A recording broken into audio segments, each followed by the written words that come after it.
Welcome back to Kaulignation, your one-stop shop for all things Kaulig, Dingernation, SVG Nation, and all things NASCAR. Thank you for joining us on this Tuesday evening as we get ready to dive into a bunch of various NASCAR topics, including SVG's contract extension, Kaulig Racing stealing a sponsor from 2311, and more. First up, big shout out to our channel sponsors, Lynn over at SVG Nation on Facebook, Alex at Dingernation on Facebook, and thank you to all of our patrons. We did not get a chance to record Patreon last night. The recording session has been moved to Wednesday, which means the content will be released on Thursday and Friday of this week, so stay tuned for that.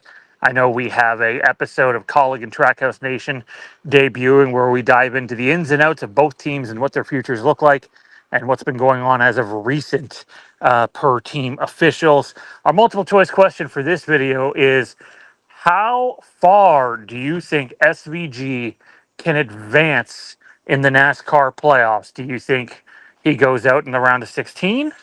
Do you think he goes out in the round of 12? Do you think he goes out in the round of 8? Or do you think he makes the final 4? Comment down below and share your thoughts there. All right, let's dive into this. We got some SVG talk to get to and contract extension talk. But first, I want to dive into what has been going on at Kaulig Racing. So, we've seen the changes as of late. We knew the rumor mill was turning, and we were covering a bunch of it. Chris Rice has denied that they will be selling their Xfinity team and buying trucks from Spire. Now, it's interesting to note he didn't deny the previous week that they'd be going into the truck series. And at the end of the day, you got to take Mike Begley at his word. He's not the level of like a Jeff Gluck or a Jordan Bianchi or a Bob Pockras. But Mike Bagley still knows his way around this sport, and he talks with Chris Rice each and every week on that show.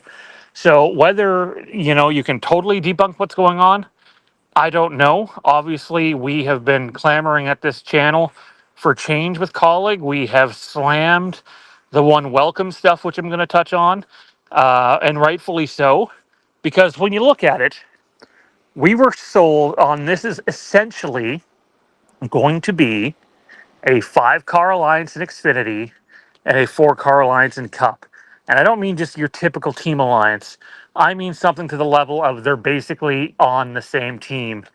And I'm sorry, but we haven't seen that. I've seen a couple of pictures of AJ talking with the Dillons. I've seen nothing of Kyle Busch commuting with anyone on the Kaulig side. And we all know what happened a couple of years ago with Chandler Smith and Kyle Busch and Kaulig and the falling out there. We know that Kyle Busch almost drove for Kaulig at one point in time, but and I mean in the Cup Series, but ultimately that deal didn't come to be, and he went to RCR. So here we are. We find ourselves talking about this one welcome stuff, and I don't think it's a matter of opinion. It's a matter of fact. I don't want to throw anyone under the bus, but when we make a post bashing the One Welcome Alliance that really only one team ever pushed, it was only Kaulig. You never heard anything from RCR on it. It was always either Chris Rice or someone else with the team pushing this One Welcome Alliance, and I'm sure it's had its benefits to some extent. But we've heard Austin Hill on multiple occasions scoff off even the word on an alliance, and that he doesn't read much into it, and he's never raced them with any respect. And this weekend he wrecks McDowell. We've seen him try to intimidate Daniel Dye after a race. You see how well the RCR cars run week to week, and yet the Kaulig Xfinity cars gain nothing. I would think if the alliance was that close, they'd be gaining something, and that's just simply not happening. And I'm sorry, we live in a world where you can't convince me that Austin Hill's all that much better of a race car driver than Christian Eckes. In fact, just on pure talent, I would take Christian Eckes over Austin Hill. That's just my opinion. And it's not paying dividends at all. And I can tell you this: when you have a Kaulig team official like our post mid-race about the one welcome thing just being overblown and it's not having any positive effect on Kaulig and it's time for a change, that's saying something. A team official who's at the racetrack actively helping work on the car, and I'm not talking just a pit crew member, I'm talking an official, someone higher up, and they like that status mid-race, I think that's sending a message. For me, that's sending a message. Sending a message to the fans anyway that we're on the right track with our line of thinking. Something needs to change there. We'll get more on into this on our Patreon show. But for me personally, I don't want to hear any more of this one welcome thing because it's dead in the water. All right. Also on Kaulig Racing's side, Ty Norris, the guy who I'm championing as the guy that can move Kaulig at least in the right direction to start to produce some positive things for the organization and the team. Ty Norris, who I believe is responsible for this acquisition, it turns out 2311 has lost their DraftKings sponsorship, and DraftKings will move on over to Kaulig Racing with Ty Dillon in the 10 at WWT Raceway and Kansas. Now, I'd feel a lot better about this if it was AJ, because as Ryan and I have discussed lately, the 10 has kind of fallen off the map. Yeah, they made the finals in that in-season challenge, but let's be honest, there was a lot of luck that went their way. And we all know week to week, AJ Allmendinger produces much more than Ty Dillon does. We saw what happened last year. They had the mechanical failure at Watkins Glen, like 3 laps into the race or 2 laps into the race, whatever it was. And they had go bowling on the car. And this time around, no go bowling for them at Watkins Glen. Grizzly ended up picking up the race. But I said to Ryan last year, you watch. They got no return on their investment for that sponsorship. And sponsorship is so crucial for Kaulig in terms of being able to take the next steps.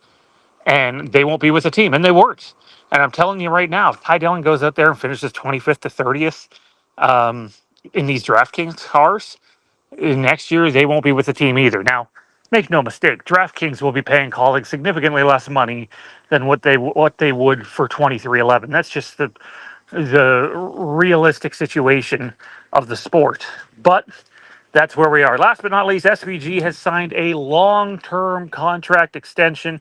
It now actually makes him and AJ Allmendinger the 2 longest contracted drivers in the NASCAR Cup Series after their extensions. I believe AJ is through 2029, as Chris Rice has said, and I believe SVG is through 2028 with an option for 2029. Don't quote us on that. I had someone tell me that in the last 24 hours, so take that with a pinch of salt. But it's cool how, what most people consider to be, at least on talent basis, the 2 best road course racers, and my 2 favorite road course racers to boot, are on the 2 longest term contract extensions in the NASCAR Cup Series. I like that. I think that's a positive thing. It's a positive thing for SVG. It really secures things for Trackhouse. We'll see if they end up moving to Dodge eventually, if that ends up happening. But it's a positive thing all around. I like the move. Congratulations to SVG. Comment down below what you thought of the content in this video.